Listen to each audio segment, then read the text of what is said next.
Gentlemen, sitting there listening to all three of you, there are a lot of common threads that you have shared in your presentation. So the first question to all three of you is really about, and Dr. Girginov, you talked about how if you were to Google right now, sport governance and integrity, you have lots of articles in there.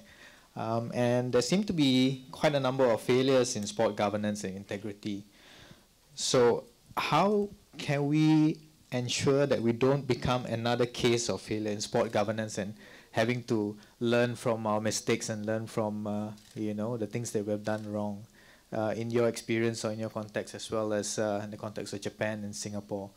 How do we ensure that we don't become another failure case? Well, thank you for your question. It's really hard to offer a formula, a recipe, and every time I get similar questions, I remember a great advice by probably one of the greatest management thinkers of the 20th century, Henry Mintzberg, professor of strategy and management. I'm sure most of you will be aware of the name. And he once famously said that the only guaranteeing success of any management formula is failure. So I certainly wouldn't want to offer a recipe, but I understand the premise of your question. Sport organizations, they need to understand that they're the guardians of the practice of sport. And as such, they have a duty, moral duty, to behave with integrity. In other words, they have to be open, they have to be transparent, although when I use these two terms, again, they're culturally laden, and we need to be very careful what we mean by accountability and transparency and all the rest.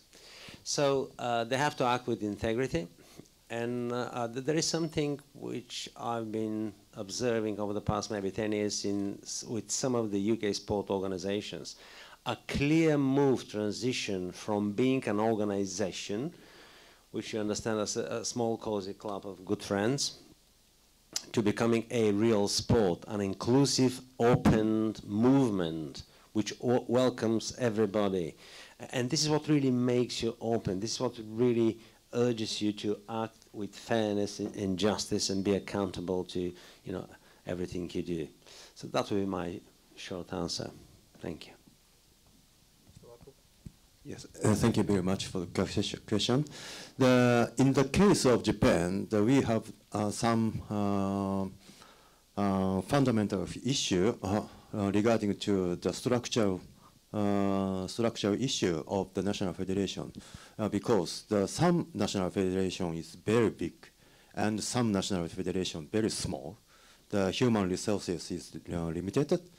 So it is the base of the solution to this program, but in my idea, it is important two things. The one is the observation of the risks, and they know the risks, the real actual situation and the conditions of their of the standing point, and to facilitate the how to facilitate the activity to prevent the risk for the sports integrity. This is my short answer. Thank you, Mr. Waku. Very tough question, because otherwise we'll live in a perfect world, but the world is hardly perfect. Do I sound very bleak? I think it was Dan Ariely whom I referred to, although my memory may have failed me. But some behavioral scientists, probably him, did a research in the US. Right? And it could have been captured in one of the popular management books. So a group of, an experiment was done where a group of students were basically set up for a test, and they were allowed to mark themselves, grade themselves. They were given the right answers, and they were able to grade themselves. And then it was found that a certain number of them cheat. Not a small number, right? But not all. Huh? So a certain number of them cheat. And then the experiment was repeated, where just before taking that test, they were asked to read the code of ethics of that university. And after reading the code of ethics, the level of cheating came down. Still not zero, right? Level of cheating came down. So was that surprising? Not surprising, because all of us have got some moral compass, although it's a bleak day, right? So it does, having some kind of restraint, reminder on our moral duties, right, does help to reduce the incidence of cheating. But the most revealing fact from that experiment is that university had no such code. Right? That so-called code of conduct was bogus. Whatever they read, there was never such a code. They had never seen that before, but they were just given that code. So what it suggests is that I think there are mechanisms that could be instituted. Right? I talk about codifying the processes, establishing the mandate, having some check and balance system to make it, to reduce the incidence of bad behavior. So whether it's doping offenses, whether it's match fixing, whether it's ill conduct, misconduct, I think having some kind of structure does help to reduce those instances. And when all those don't work, then there must be proper responses, so that is an example is made of, such that it will prevent the next occurrence. Thanks for that, Chief. Well, you mentioned then O'Reilly, and earlier on you talk about how you quoted him by saying dishonesty is almost always caused by conflict of interest. And Mr. Waku, you shared with us about the fraud triangle, about pressure, and in sport there's always going to be pressure to deliver, pressure to perform, and opportunities, and again lots of opportunities. And the third piece is actually the rationalization. And Dr. Girginov, you talk about values. So what can we do to ensure that those people or office holders and appointment holders within the National Sports Organization or any sporting organization for that matter have got this strong rationalization and have that strong values in them to ensure that integrity issues doesn't come up, or sport governance doesn't become an issue. Your thoughts, gentlemen?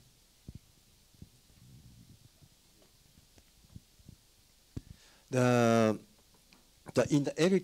the field of elite sports, we always have pressure for the athletes and coaches and the national federations, and we also have opportunities in the games and out of the games. So I think it is important for us to.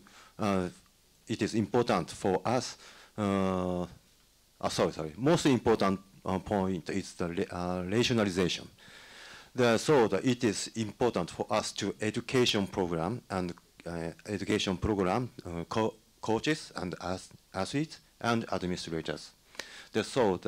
How to develop the right athlete, right coaches, right administration, to develop the right people is important. We are thinking so.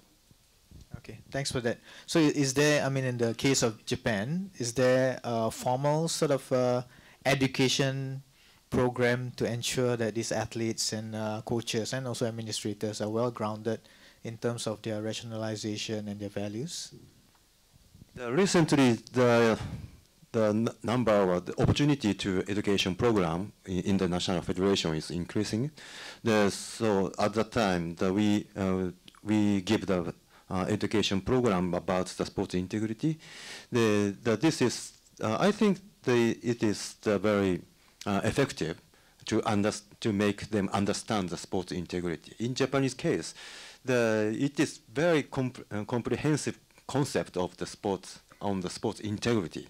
They know word of sports integrity, but that they could not understand fully the concept of the sports integrity. So that it is important to educate or give the information to facilitate their understanding. Thank you very much, Bennett. Dr. Girginov? Well, the integrity should be, it's part of our identity of who we are.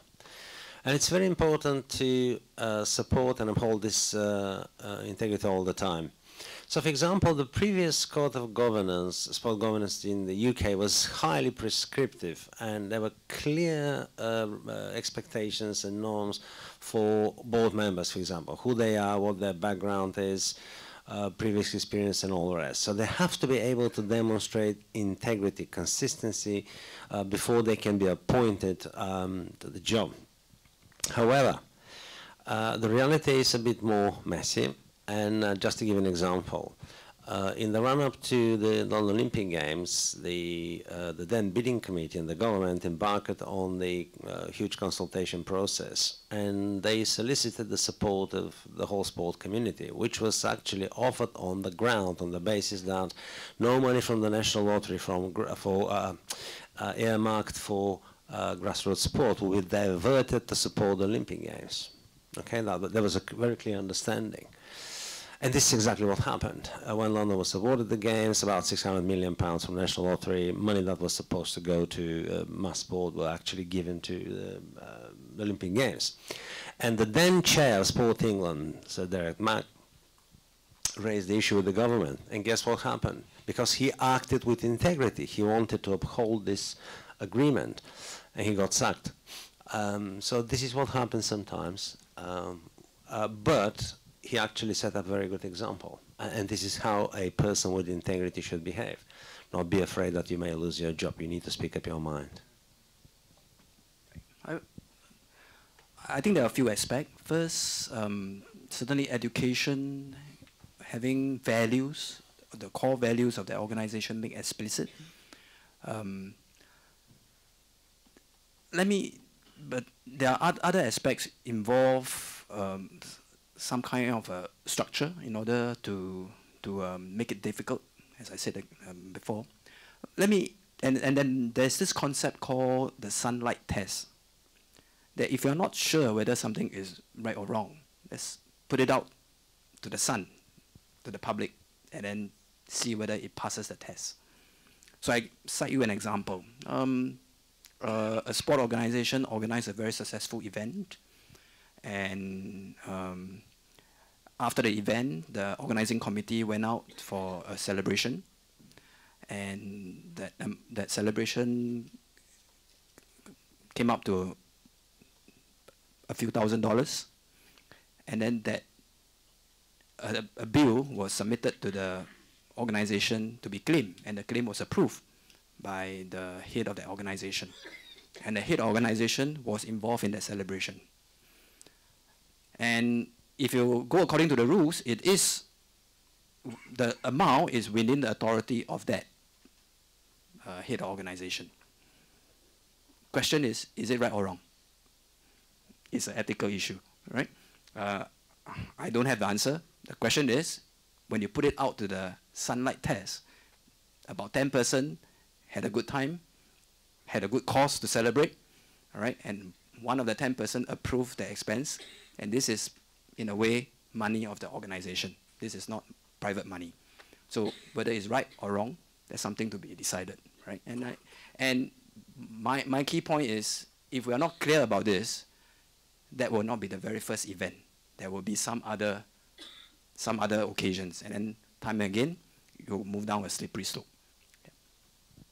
Thank you for that comment. Gentlemen, we only have time for one last question, and I'd like to bring up what you said earlier, Dr. Girginov, about governance being a culturally laden concept, and you brought up about Protestant versus Confucianism ideas and values, and the difference obviously between East and West with regards to governance. Your thoughts on what would the differences be and how we can manage govern sport differently in the Asian context knowing that many of the research is done on the Western sort of studies and case studies? Yeah, thank you. Very briefly, I'm conscious that we're running out of time. Two of the key ideas in good governance are accountability and transparency, okay? But now, how do you translate accountability in the Asian context, which is a highly hierarchical society? How do you make the boss, the person who is reverted as the most knowledgeable, respectful, and all the rest, to be accountable to the person who is at the bottom of the ladder? So this is a huge cultural challenge. And again, you have to find a meaningful expression of, or criteria, if you'd like, that will represent the idea of accountability, but that will make sense in your context. Don't just, borrow wholesale what was suggested. The same applies to transparency. What is transparency? We all sat on different boards, and you all are familiar with the phrase off the record. So in other words, what actually gets discussed in the boardroom doesn't necessarily get recorded and then transmitted to the rest of the shareholders, or stakeholders rather. So we all need to find a meaningful way of representing who we are and how we measure, monitor our behavior. That will be my take. Mr. Waku? I feel that we have a difficulty to distinguish, identify the difference in the Western and the Asian countries. I feel that we have indeed the cultural difference. And in Japan also there has a traditional culture to the for the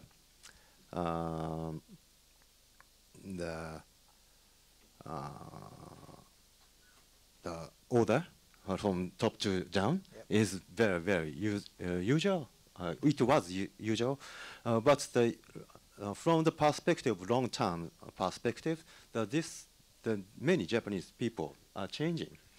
So in the future, it is the natural situation for Japanese and Asian people. The difference in the Western and Asian culture is similar to closer. I think so. Yeah. Thank you for that. Yeah. I think the contrast, there's certainly differences, but the contrast is not simply a 0 or 1 black or white situation. I think the key point will be it has to be consistent with societal norm, and every society is different. And even then, the societal norm will evolve and change. So when I mentioned about sunlight test, is one way to check in what way societal norm has evolved and whether what is practiced within an organization is consistent with societal norm. And that process may well be an iterative one that might cause certain churns in the course of that discourse. But I think the world is also getting smaller, right? and we're beginning to see convergence in some area as well. Yeah, so I don't have a direct answer to whether it's East and West is different. I think the key thing is that it has to reflect the prevailing societal norm. Yeah. Thanks for that thought. Gentlemen, thank you very much for insightful thoughts and comments. I'm sure the audience appreciate it very much. So, ladies and gentlemen, can we put our hands together to thank the speakers.